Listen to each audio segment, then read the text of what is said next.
Hello everyone, welcome back to my channel. Today we are going to discuss about the topic that is hyperkalemia. So let's start the topic. Hyper means increase. This cal word means potassium level and emia का जहाँ भी word का use होता है उसको हम blood से relate करते हैं. ठीक है, तो अब जब हम इन तीनों चीज़ों को कंबाइन करेंगे तो हमारे पास जो टर्म आएगी that is increase in potassium level in the blood.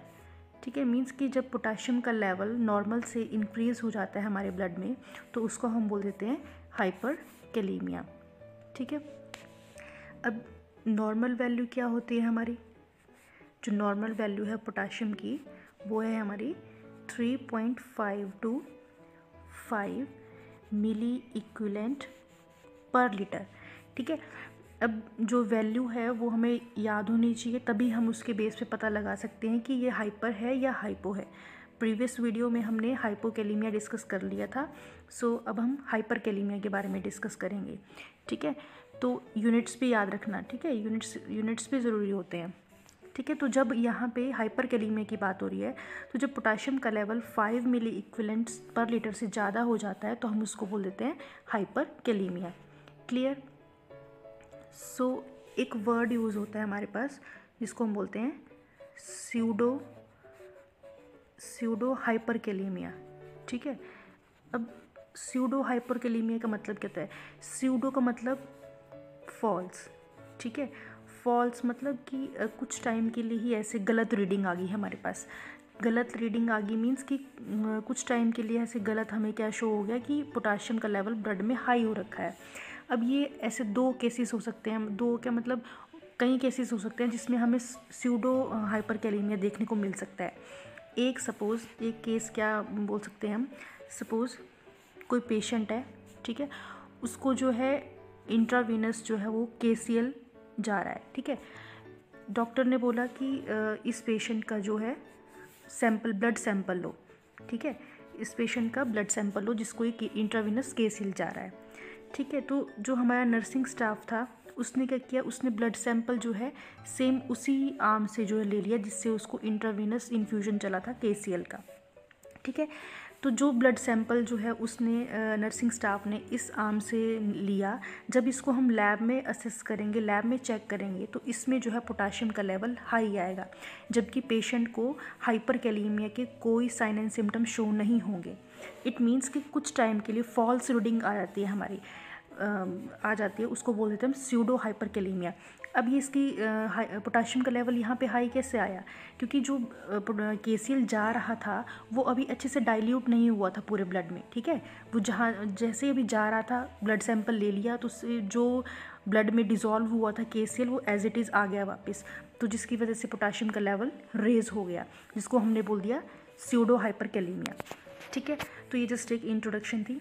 Next potassium के बारे में थोड़ा सा जान लेते, तभी हम उसके पॉजिटिव और नेगेटिव इफेक्ट के बारे में आगे पता लगा सकते हैं. ठीक है, जो पोटाशियम है वो एक इंट्रासेलुलर आयन है. ठीक है, मीन्स कि जो इंट्रासेलुलर स्पेस होता है वहाँ पे हमारा जो है पोटाशियम रहता है, सेल के इनसाइड रहता है पोटाशियम. ठीक है, जबकि जो सोडियम होता है वो सेल के बाहर रहता है. अगर हम देखें तो पोटाशियम की कंसंट्रेशन इनसाइड द सेल ज़्यादा होती है, जबकि बाहर सेल के बाहर किसकी कंसंट्रेशन ज़्यादा होती है? सोडियम की. ठीक है, सोडियम की कंसंट्रेशन बाहर ज़्यादा होती है. क्लियर? ठीक है, सो अगर हम पोटाशियम का फंक्शन देखें तो पोटाशियम का फंक्शन क्या होता है? पोटाशियम का फंक्शन होता है, एक तो हमारा मसल कॉन्ट्रैक्शन में हेल्प करता है. ठीक है, दूसरा हमारा नर्व कंडक्शन में हेल्प करता है. एक मसल कॉन्ट्रैक्शन में, दूसरा हमारा नर्व कंडक्शन में. ठीक है, तो जो अब पोटाशियम का लेवल हाई हो चाहे लो हो तो कौन सी चीज़ें अफेक्ट होंगी? एक तो हमारी मसल्स अफेक्ट होंगी, दूसरा हमारा नर्व्स अफेक्ट होंगी. मीन्स जो हमारे सिम्टम्स होंगे वो इन दोनों से रिलेटेड होंगे.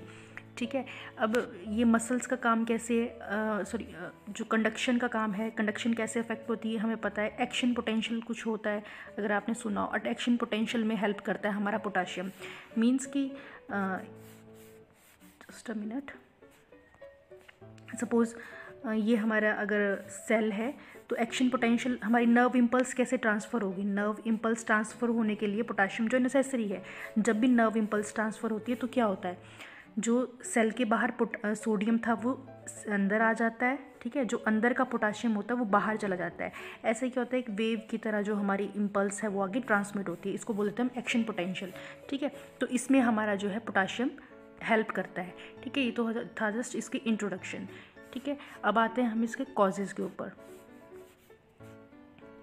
नेक्स्ट है कॉजेज़। अब इसके कॉजेज़ क्या हो सकते हैं, हाइपरकैलेमिया के कॉजेज़ क्या हो सकते हैं। सो फर्स्ट इसका एक ट्रिक है याद रखने के लिए, CARED, केयर्ड, ऐसे याद रख लेना, केयर्ड से हम आगे मतलब इनकी आगे हम इनको जब एक्सपैंड करेंगे कि C से क्या है, A से क्या है, R से, E से, D से, तो हमें याद करने में जो है ईजी रहता है, इसीलिए ये एक ट्रिक है, याद कर लेना इसको, ठीक है। तो सबसे पहले हम C को डिस्कस करेंगे। C का क्या है, C का है सेलुलर मूवमेंट। सेलुलर मूवमेंट, अब सेलुलर मूवमेंट से क्या समझते हैं हम, जैसे हमने अभी डिस्कस किया कि जो सेल है, सेल के अंदर जो है पोटाशियम रहता है, ठीक है। मेनली क्या है, ये इंट्रासेलुलर आयन है, केटायन है, ठीक है। केटायन होता है जिसके सिर पे पॉजिटिव चार्ज होता है, उसको केटायन बोलते हैं, ठीक है। तो मीन्स जो हमारा पोटाशियम है वो इंट्रासेलुलर आयन है। अब सेलुलर मूवमेंट से क्या रिलेशन है इसका, अब ऐसी डिजीज़ कंडीशंस या ऐसी कंडीशंस लाइक किसी को बर्न हो गया है, किसी को ट्रॉमा हो गया है, ठीक है, किसी को ट्रॉमा हो गया या किसी को कोई टिश्यू डैमेज हो गया है, किसी का बॉडी का टिश्यू डैमेज, या फिर जो डायबिटीज़ वाले पेशेंट्स होते हैं उन पेशेंट्स में क्या होता है, इन सब पेशेंट्स में क्या होता है, सेलुलर मूवमेंट होना स्टार्ट हो जाती है हमारे इलेक्ट्रोलाइट्स की, ठीक है। सेलुलर मूवमेंट मतलब कि सेल जो है अपनी जगह से शिफ्ट होना स्टार्ट हो जाते हैं। अब सपोज़ जो बर्न वाले पेशेंट होते हैं, जस्ट अ मिनट, जो बर्न वाले पेशेंट्स होते हैं, बर्न वाले पेशेंट्स में क्या होता है, जो हमारा इंट्रासेलुलर फ्लूइड होता है वो बाहर की तरफ को मूव होना स्टार्ट हो जाता है, ठीक है। मीन्स कि जो अब पोटाशियम इंट्रासेलुलर है तो बर्न वाले पेशेंट में क्या होगा, जो सारा पोटाशियम होगा ये बाहर की तरफ को शिफ्ट होना स्टार्ट हो जाएगा, एक्स्ट्रा सेलुलर स्पेस में आना स्टार्ट हो जाएगा, जिसकी वजह से बर्न वाले पेशेंट हाइपरकैलेमिया के ज़्यादा रिस्क में होते हैं कि जो बर्न वाले पेशेंट होते हैं उनको हाइपरकैलेमिया ना हो जाए। इसीलिए वो उनको जो फर्स्ट 24 आवर होते हैं, ठीक है, फर्स्ट 24 आवर जो है उनको स्ट्रिक्ट ऑब्जर्वेशन में रखा जाता है, ठीक है। तो फर्स्ट कॉज हो गया हमारा सेलुलर मूवमेंट में एग्जांपल हो गया बर्न, कि बर्न वाले केसेस में क्या होता है, पोटाशियम आउटसाइड शिफ्ट होना स्टार्ट हो जाता है, ठीक है। नेक्स्ट है एक सबसे मेन इसका एग्जांपल डायबिटीज़ मेलाइटस। अच्छे से समझने की कोशिश करना, अगर फिर भी समझ ना आए तो कमेंट्स में मुझे बता देना, मैं फिर से एक्सप्लेन कर दूँगी वीडियो बना के, ठीक है। डायबिटीज़ मेलाइटस में कैसे पोटाशियम लेवल हाई होता है, suppose this is a cell, potassium जो है अंदर प्रेजेंट होता है, मैक्सिमम मोस्ट ऑफ द जिसका अमाउंट होता है वो अंदर ज़्यादा होता है एज़ कम्पेयर टू आउटसाइड। अब जिन पेशेंट्स को डायबिटीज़ मेलाइटस है, उन डायबिटीज़ मेलाइटस होता है उनमें क्या होता है, ग्लूकोज का लेवल, जी डिनोट करी मैं ग्लूकोज से, ठीक है। डायबिटीज़ वाले पेशेंट्स में क्या होता है, उनके ब्लड में ग्लूकोज का लेवल जो है वो हाई होता है, ठीक है, ब्लड का लेवल हाई होता है, ग्लूकोज का लेवल ब्लड में हाई होता है। अगर हमें याद हो तो जो ग्लूकोज होता है वो कौन सा सॉल्यूशन है, this is a hypertonic solution, ठीक है। जस्ट यहाँ पे देख लो, ग्लूकोज हमारा कैसा है, हाइपरटोनिक सॉल्यूशन है। अब हाइपरटोनिक सॉल्यूशन का काम क्या होता है, suppose this is a cell, अंदर यहाँ पे सब कुछ प्रेजेंट है, वाटर भी है, सारे इलेक्ट्रोलाइट प्रेजेंट है। अगर इस सेल को हम हाइपरटोनिक सॉल्यूशन में डाल देंगे तो क्या होगा, अंदर का सारा वाटर बाहर शिफ्ट हो जाएगा, ठीक है, वाटर क्या होगा, बाहर को शिफ्ट हो जाएगा, जिसकी वजह से हमारा सेल जो है वो क्या हो जाएगा, श्रिंक हो जाएगा। ये एक नॉर्मल प्रोसेस है, ठीक है। अब ये मैं किस लिए एक्सप्लेन कर रही हूँ, मैंने अभी आपको एग्जांपल दिया डायबिटीज़ मेलाइटस का, इसमें मैंने बोला एक सेल है, सेल के अंदर बहुत सारा पोटाशियम है जो कि नॉर्मली प्रेजेंट होता है, ठीक है। डायबिटीज़ वाले पेशेंट में क्या होता है, ग्लूकोज आउटसाइड बहुत ज़्यादा होता है, मीन्स हमारे ब्लड में एक्सेस में ग्लूकोज प्रेजेंट होता है। तो इस केस में क्या होता है, जब ग्लूकोज एक हाइपरटोनिक सॉल्यूशन है तो क्या होगा, अंदर का सारा वाटर, सेल का सारा वाटर कहाँ आ जाएगा, बाहर एक्स्ट्रा सेलुलर स्पेस में आ जाएगा, जिसकी वजह से क्या होगा, हमारे जो सेल में सिर्फ क्या रह जाएगा अंदर, ओनली पोटाशियम पोटाशियम रह जाएगा। तो मतलब अंदर पोटाशियम का अमाउंट और ज़्यादा हो गया, जिसकी वजह से क्या होगा, जो पोटाशियम है वो एक्स्ट्रा सेलुलर स्पेस में लीक होना स्टार्ट हो जाएगा। ठीक है, पोटाशियम के एक्स्ट्रा सेलुलर स्पेस में लीक होना स्टार्ट हो जाएगा, जिसकी वजह से पेशेंट को हाइपरकैलेमिया हो जाएगा। क्लियर? अगर नहीं समझ आया तो फिर से वीडियो आप पॉज करके देख सकते हो कि मैंने क्या बोला अभी। सेल के अंदर का सारा पोटाशियम क्या हुआ, ग्लूकोज बाहर ज़्यादा था, हाइपरटोनिक सॉल्यूशन होता है ग्लूकोज। ठीक है, तो हमारा सारा जो वाटर बाहर आ गया, सारा वाटर बाहर आने से क्या हुआ, अंदर पोटाशियम का अमाउंट ज़्यादा हो गया, जिसकी वजह से हमारा जो है पोटाशियम लीक करना स्टार्ट कर गया। अब लीक करके वो कहाँ जाएगा, बाहर ही आएगा, हमारा जो ECF है, एक्स्ट्रा सेलुलर फ्लूइड है, वहाँ पे आएगा, जिसकी वजह से बाहर पोटाशियम का लेवल इंक्रीज़ हो जाएगा। मीन्स ब्लड में पोटाशियम का लेवल इंक्रीज़ हो जाएगा, जिसको हम बोलते हैं हाइपरकैलेमिया। तो हमारा जो है CARED, ठीक है, C कंप्लीट हो गया। अब हम करेंगे A की बात। अब A क्या है, A है हमारा एड्रिनल इनसफिशिएंसी, एड्रिनल इनसफिशिएंसी। ठीक है, अब एड्रिनल इनसफिशिएंसी क्या है, मीन्स कि नाम से तो ये लग रहा है कि जो एड्रिनल ग्लैंड है उसके जो हार्मोन्स होंगे उनमें कुछ ना कुछ डेफिशिएंसी होगी, उसको हमने इनसफिशिएंसी बोल दिया। तो एक ऐसी डिजीज़ कंडीशन है जिसमें जो है हमारा एड्रिनल ग्लैंड की जो इसके जो हार्मोन्स हैं उनकी सिक्रीशन डिक्रीज हो जाती है, जिसको हम बोलते हैं एडिसन डिजीज़। ठीक है, एडिसन डिजीज़। एडिसन डिजीज़ में क्या होता है, दो हार्मोन्स होते हैं, एक एल्डोस्टेरॉन, एक हमारा कॉर्टिसोल।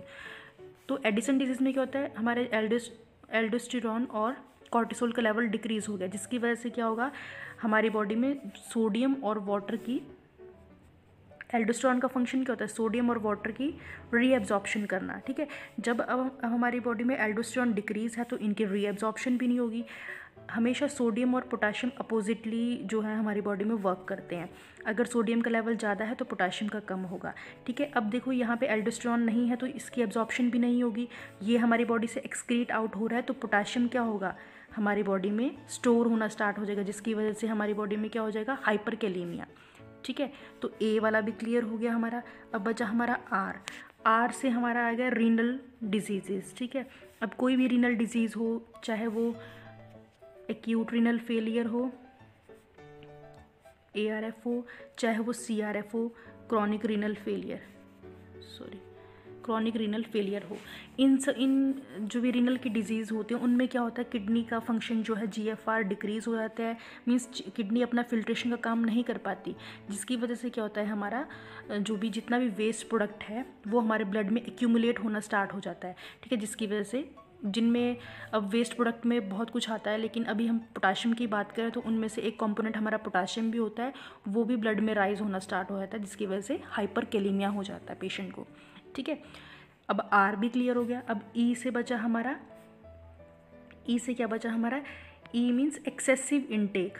ठीक है, अब जो पोटाशियम है उसकी एक्सेसिव इनटेक हो रही है, अगर कोई आइदर बाय ओरली ले रहा हो पेशेंट, ठीक है, ओरली उसकी इनटेक जाता है तो उसको हाइपरकैलेमिया हो गया, या फिर उसको जो डाययूरेटिक्स लगे, अब डाययूरेटिक कौन से वाले, पोटाशियम स्पेयरिंग ऐसे डाययूरेटिक, ठीक है, जो बाकी तो सारा एक्सपेल आउट कर रहे हैं हमारी बॉडी से, लेकिन किसको छोड़ दे रहे हैं अंदर, पोटाशियम को अंदर ही हमारी बॉडी में छोड़ दे रहे हैं, जिसकी वजह से हमारा पोटाशियम का लेवल ब्लड में राइज हो रहा है, that will give rise to hyperkalaemia.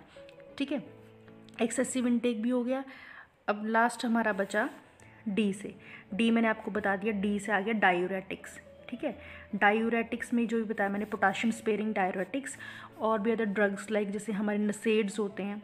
ठीक है, नसेड्स, और एक हमारे ACE इनिबिटर, ACE इनिबिटर। ठीक है, ये भी हमारे जो है पोटाशियम का लेवल इंक्रीज़ कर देते हैं ब्लड में। ठीक है, all these are about the causes of hyperkalaemia. ठीक है, अब next we will discuss about, एक मैंने ग्लूकोज का बताया आपको, ग्लूकोज का थोड़ा सा कुछ मुझे मिसिंग लग रहा है, वो एक मिनट क्लियर कर लेते हैं। ग्लूकोज का मैंने आपको यहाँ तक बताया कि ग्लूकोज है, सेल है पोटाशियम जो है बाहर आना स्टार्ट हो गया, शिफ्टिंग होना स्टार्ट होगी पोटाशियम की, क्योंकि बाहर ग्लूकोज ज़्यादा है। अब एक चीज़ इसमें रहेगी, वो मिसिंग में बता रही हूँ आपको। अब इसमें क्या हुआ, नॉर्मली अगर डायबिटीज़ वाला पेशेंट ना होता हमारे पास, ठीक है, डायबिटीज़ वाला पेशेंट नहीं होता, नॉर्मल पेशेंट में ऐसा हुआ है कि जो पोटाशियम था वो सेल के बाहर आना स्टार्ट हो गया है।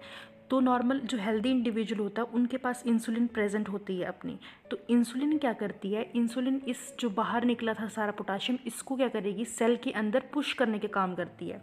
इंसुलिन का काम क्या होता है, जो एक्स्ट्रा सेलुलर स्पेस में पोटाशियम आ गया है उसको सेल के अंदर पुश करने का काम करती है, जिसकी वजह से जो लेवल होता है पोटाशियम का वो नॉर्मल आ जाता है ब्लड में, ठीक है। लेकिन अगर पेशेंट जो है हमारे पास डायबिटिक है, ठीक है, अब इन केस पेशेंट जो है डायबिटिक है, उस केस में क्या है, पेशेंट के पास मतलब पेशेंट को क्या है, इंसुलिन की पहले से ही कमी हो रखी है, पेशेंट के पास इंसुलिन कम है।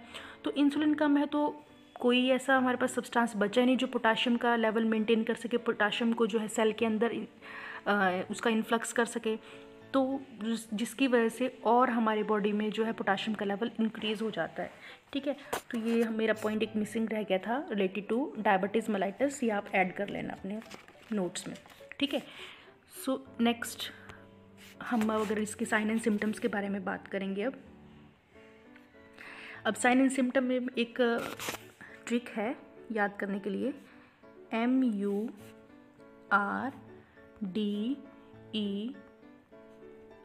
मर्डर, ये मेरा इसका टच नहीं चल रहा थोड़ा अभी, मर्डर, ठीक है, ये ट्रिक याद कर लेना, ठीक है। मर्डर जस्ट मैंने अपने ऐसे बनाई है अपने याद करने के लिए, तो आप भी इसको लर्न कर सकते हो, ठीक है। अब जैसे मैंने आपको फंक्शन बताए थे पोटाशियम के, तो पोटाशियम का मैंने क्या फंक्शन बताया था कि ये मसल जो कॉन्ट्रैक्शन है उसमें हेल्प करता है, नर्व कंडक्शन में हेल्प करता है। तो अगर हमारे लेवल पोटाशियम का लेवल चाहे इंक्रीज़ हो चाहे डिक्रीज़ हो, ठीक है, अगर डिक्रीज़ होगा तो भी वो प्रॉब्लम क्रिएट करेगा, अगर इंक्रीज़ होगा तो भी प्रॉब्लम क्रिएट करेगा। अब यहाँ पे तो उसका लेवल इंक्रीज़ हुआ है, तो मसल के ऊपर क्या कॉज करेगा, वो मसल क्रैम्प्स कॉज करेगा, ठीक है, मसल क्रैम्प्स हो जाएंगे पेशेंट को, ठीक है। और मसल क्रैम्प्स में एक याद रखना एक चीज़, एम्स के एग्ज़ाम में एक क्वेश्चन आया था, जस्ट अ मिनट, यही बता देती हूँ मैं आपको। एक क्वेश्चन आता, मतलब इस साल तो नहीं आया था, पिछले साल आया था शायद। क्या क्वेश्चन था कि जो हाइपरकैलेमिया वाले पेशेंट्स होते हैं उनका जो फर्स्ट अर्ली साइन, जिसको एक होता है अर्ली साइन, एक होता है लेट साइन, ठीक है, जो इमीडिएट एकदम से जो साइन शो हो उसको बोल दिया अर्ली साइन। तो 4 ऑप्शंस थी, उन 4 ऑप्शन में जो ऑप्शंस थी वो सारे ठीक थी, ठीक है, जैसे मसल क्रैम्प हो गया, ट्विचिंग हो गया, यूरिन आउटपुट हो गया, ECG चेंजेस हो गया, लेकिन अर्ली साइन पूछा था उसमें। तो जो अर्ली साइन होगा वो क्या है हमारा, twitching, early sign is twitching, ठीक है। तो क्वेश्चन एज इट इज़ आया जाता है, ठीक है। सिम्टम्स सारे जो ऑप्शंस में दिए होंगे सारे सिम्टम्स सेम होंगे, लेकिन हमें बच्चा कंफ्यूज कहाँ पे हो जाता है कि प्रायोरिटी कौन सी देनी, कि वो कौन सा सकता है। अब देखो ऑप्शंस में चारों थे, चारों ठीक थे कि हाइपरकैलेमिया वाले पेशेंट्स को ये सब होता है, लेकिन हमें जस्ट अर्ली साइन सिम्टम्स के बारे में बताना था कि अर्ली कौन सा, तो अर्ली कौन सा है, ट्विचिंग, ठीक है। तो ये याद रखना, जो अर्ली साइन एंड सिम्टम है इसका हाइपरकैलेमिया का वो ट्विचिंग है, जबकि लेट साइन एंड सिम्टम क्या है इसका, just a minute, let me repeat first, okay, जो इसका लेट सिम्टम है, ठीक है, लेट मतलब कि फर्स्ट ऑफ ऑल जो इमीडिएटली जो फर्स्ट साइन एंड सिम्टम होगा वो तो आ गया अर्ली में, वो आ गया ट्विचिंग।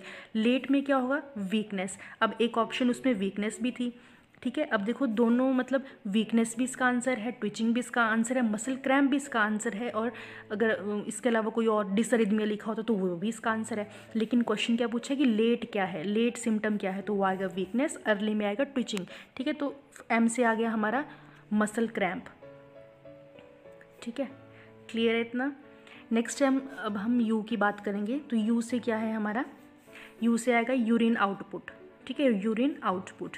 अब इसमें ऑब्वियसली यूरिन आउटपुट जो है हमारे पेशेंट की डिक्रीज़ हो जाएगी, पेशेंट को या तो उसको ओलिगूरिया हो जाएगा या उसको एनयूरिया हो जाएगा, ठीक है। अब प्लीज़ मुझे कमेंट करके ये बताएं कि ओलिगूरिया और एनयूरिया में क्या डिफरेंस है, ठीक है। सिंपल सा है, कमेंट करके ज़रूर बताना। ठीक है, यू से आ गया हमारा यूरिन आउटपुट। अब आर से आ गया हमारा रेस्पिरेटरी वीकनेस। रेस्पिरेटरी वीकनेस में मैंने आपको मसल्स का बता दिया, मसल के जो सिग्नल्स था, हमारा पोटेशियम का फंक्शन क्या होता है, मसल की कॉन्ट्रैक्शन करना। अब रेस्पिरेटरी वीकनेस बिकॉज ऑफ अब ऑल्ट्रेशन हो गई है, पोटेशियम के जो अमाउंट है उसमें ऑल्ट्रेशन होगी, तो ऑब्वियसली जहाँ जहाँ मसल्स हैं वहाँ भी उसका फंक्शन ऑल्टर हो जाएगा, तो पेशेंट को रेस्पिरेटरी वीकनेस होगी। डी से आएगा हमारा डिक्रीज्ड बीपी हो जाएगा या डायरिया हो जाएगा, पेशेंट की जो पेरिस्टाल्टिक मूवमेंट है वो हाइपर एक्टिव हो जाएगा।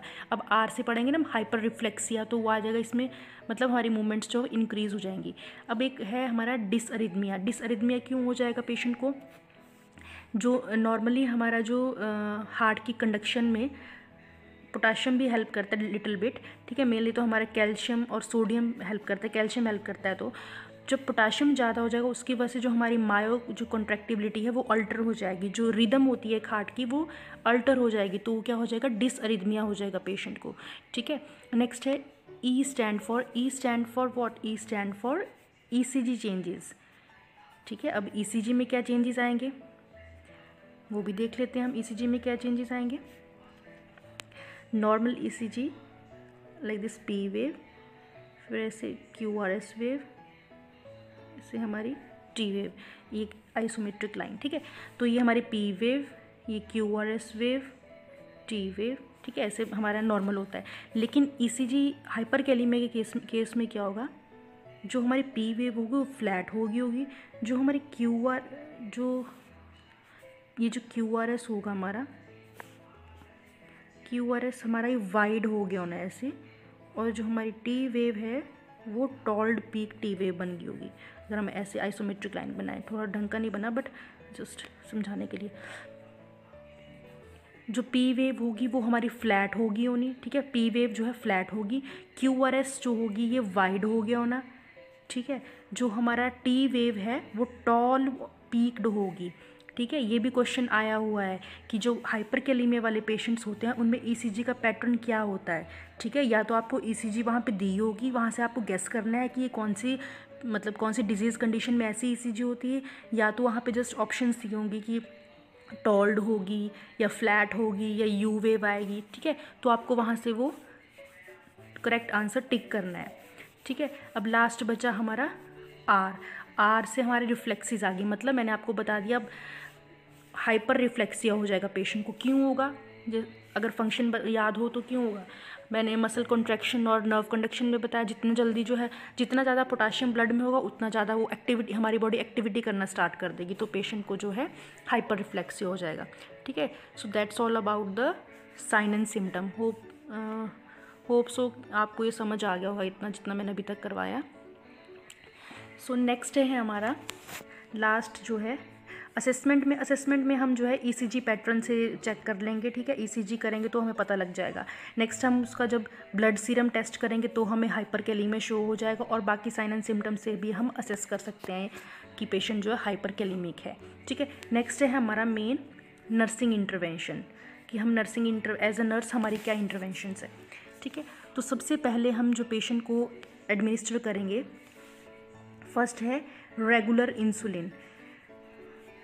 अब मैंने आपको एग्जाम्पल, जब मैंने डायबिटीज़ मेलाइटस का एग्जाम्पल दिया था, फिर बाद में मैंने आपको बताया था कि इंसुलिन का काम क्या होता है। इंसुलिन जो है पोटाशियम को सेल के अंदर जो है इन्फ्लक्स करने का काम करता है पोटाशियम को। ठीक है, जो एक्सेस सोडियम सेल के बाहर आ गया होता है उसको सेल के अंदर जो है पुश करने का काम करता है। इसीलिए हम जो पेशेंट को रेगुलर इंसुलिन देंगे, लेकिन विद डेक्सट्रोज, विद मतलब हाइपरटोनिक सॉल्यूशन। अब ये क्यों दे रहे हैं, अगर सपोज़ एक पेशेंट है, ठीक है, उसको कुछ भी मतलब उसको हम सिर्फ इंसुलिन दे रहे हैं, ठीक है, वो हाइपरग्लाइसीमिक नहीं है, वो उसको डायबिटीज़ मेलाइटस नहीं है, जस्ट उसको हाइपरकैलेमिया हुआ है, और ऐसे पेशेंट को हम जस्ट अगर इंसुलिन देंगे तो क्या होगा, उसकी बॉडी में उसको हाइपोग्लाइसीमिया हो सकता है। कैसे, इंसुलिन तो हमने किस लिए दिया था कि पोटाशियम को जो वो अंदर पुश कर देता है, जबकि इंसुलिन जाने से क्या होगा, ग्लूकोज का लेवल भी हमारा डाउन हो सकता है। इसीलिए हम अपने ग्लूकोज को मेंटेन करने के लिए इंसुलिन के साथ क्या देंगे, डेक्सट्रोज देंगे। ठीक है, ताकि बॉडी में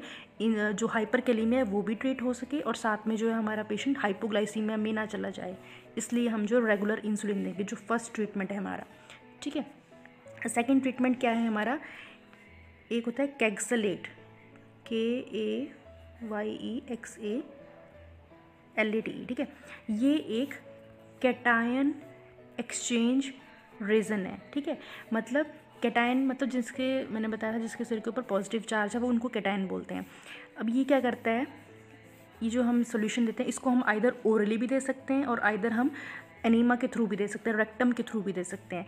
ये सोल्यूशन जब हम पेशेंट को देंगे इससे क्या होगा, जो भी एक्सेस का सोडियम है, सॉरी पोटाशियम है, वो किसके साथ एक्सचेंज हो जाएगा, हमारे सोडियम के साथ एक्सचेंज हो जाएगा और हमारी बॉडी से एक्सक्रीट आउट हो जाएगा। जो पोटाशियम होगा वो एक्सक्रीट आउट हो जाएगा हमारी बॉडी से, ठीक है। ये सारा GI ट्रैक में होगा, जो प्रोसेस होगा ये GI ट्रैक में होगा, ठीक है। नेक्स्ट है हम पेशेंट को देंगे कैल्शियम ग्लूकोनेट। अब कैल्शियम ग्लूकोनेट किस लिए दे रहे हैं, बिकॉज ऑफ पोटाशियम हमारी जो मायोकार्डियल एक्टिविटी है वो अल्टर हो गई है, ठीक है। तो हम अपनी मायोकार्डियल एक्टिविटी को जो है मेंटेन करने के लिए हम कैल्शियम ग्लूकोनेट देंगे, ठीक है, ताकि जो हार्ट है वो मतलब अपने एक एक्यूरेट रिदम में वर्क करता रहे, नहीं तो पेशेंट जो है कार्डिक अरेस्ट में जा सकता है, ठीक है। नेक्स्ट है हम पेशेंट को जो है, जस्ट अ मिनट, पेशेंट को हम जो है डायूरेटिक्स देंगे, डायूरेटिक्स देंगे। अब डायूरेटिक्स कौन से देंगे, पोटाशियम लूजिंग डायूरेटिक्स, ठीक है। हम पोटाशियम स्पेयरिंग डायूरेटिक्स नहीं देंगे, ऐसे डायूरेटिक्स देंगे जो पोटाशियम को एक्सपेल आउट कर सके बॉडी से, ठीक है। ये तो था हमारा मेडिकल मैनेजमेंट। अब नर्सिंग में एज ए नर्स हमने क्या ध्यान रखना है नर्सिंग मैनेजमेंट में, सबसे पहले तो हमने जो है पेशेंट का जो भी साइन एंड सिम्टम है वो क्लोजली मॉनिटर करने हैं हाइपरकैलेमिया के, ठीक है। पेशेंट के जो भी साइन एंड सिम्टम है लाइक जैसे कार्डिक डिसअरिथमियाज के सिम्टम्स हमने असेस करने हैं पेशेंट में, उसकी ECG मॉनिटर करनी है, हमने पेशेंट को कार्डिक मॉनिटर पे रखना है, ठीक है, कार्डिक मॉनिटर पे रखना है। और अगर पेशेंट जो है IV या पर ओरल पोटाशियम ले रहा है तो हमने उसको विदहोल्ड करना है, उसको रोक देना है, ठीक है, जिसकी वजह से हमारा पोटाशियम जो है हाई हो रखा था। और पेशेंट को हमने बोलना है कि पोटाशियम जो रिच डाइट होती है वो अवॉइड करें। अब हम कैसे पता लगाएंगे कि पोटाशियम रिच डाइट कैसी होती है, POTA, ये से ट्रिक है याद करने के लिए, देखना अगर याद रह सकता है आपको तो अच्छी बात है। P से पोटैटो, ठीक है, O से ऑरेंज, T से टोमेटो, A से एवोकाडो, स्पिनच, स्ट्रॉबेरी, यहाँ पे अगर हम F लगा दें पहले तो फिश, M से हमारा मशरूम, M पहले लगा दिया, और इस वाले M से हमारा सॉरी U से मशरूम, U हम इसलिए बोल रहे हैं क्योंकि बीच में मशरूम में U आता है तो याद करने के लिए मशरूम, और M से हमारा मस्क मेलन। तो ये सारे फ्रूट्स हैं जो हमने अवॉइड करने, पेशेंट को बोलना है कि ये सारे फ्रूट्स जो हैं अवॉइड करें, ठीक है। आफ्टर दैट हमने पेशेंट की जो है ECG मॉनिटर करनी है वो भी हमारा हो गया, ठीक है। आफ्टर दैट हमने क्या करना है, पेशेंट का जो है इनपुट आउटपुट जो है चार्ट मेंटेन करके रखना है, ठीक है। और हमने अगर पेशेंट को जो है एक्सेस में जो पोटाशियम का लेवल हाई हो गया दैन हमने पेशेंट को डायलिसिस के लिए प्रिपेयर करना है, ठीक है। डायलिसिस के लिए प्रिपेयर करने के बाद जब भी ठीक है ये हो गया, इसके बाद हम जब भी पेशेंट को हम इंसुलिन एडमिनिस्टर कर रहे थे ना इंसुलिन, तो उस टाइम पे हमें पेशेंट का जो है ग्लूकोज लेवल मॉनिटर करना है टाइम टू टाइम। पेशेंट को जो है हाइपोग्लाइसीमिया से प्रिवेंट करने के लिए उसको हमने मॉनिटर करना है ग्लूकोज लेवल को बार बार, ठीक है। उसके बाद अगर हमने पेशेंट को जो है blood transfusion, just a minute, अगर हमने पेशेंट को BT करना है, ब्लड ट्रांसफ्यूजन करना है, तो ऑलवेज कीप इन माइंड कि हमें फ्रेश ब्लड ही उसको जो है ट्रांसफ्यूज़ करना है, फ्रेश ब्लड। अब फ्रेश ब्लड क्यों उसको ट्रांसफ्यूज़ करना है, बिकॉज जो ओल्ड ब्लड होता है, ठीक है, जो ओल्ड ब्लड होता है जब वो ब्रेक डाउन होता है, जैसे वो ब्रेक डाउन होगा तो वो क्या रिलीज़ करेगा, वो पोटाशियम रिलीज़ करता है, जो उसका एंड प्रोडक्ट होगा वो पोटाशियम होगा। तो अगर हम पेशेंट को पहले से ही ओल्ड ब्लड इन्फ्यूज़ करेंगे तो पेशेंट का पोटाशियम लेवल राइज कर जाएगा, और ऑलरेडी पेशेंट जो है हाइपर कैलेमिक है। तो हमें अपने माइंड में याद रखना है कि हमने पेशेंट को कौन सा ब्लड ट्रांसफ्यूज़ करना है, फ्रेश ब्लड। हमने पेशेंट को फ्रेश ब्लड ट्रांसफ्यूज़ करना है, ठीक है। So that's all about the topic. अगर कोई क्वेरीज़ फिर भी रह जाती हैं तो आप मुझे कमेंट बॉक्स में कमेंट करके बताएं, और आपको वीडियो कैसी लग रही है वो भी कमेंट करके मुझे ज़रूर बताएं। Thanks for watching.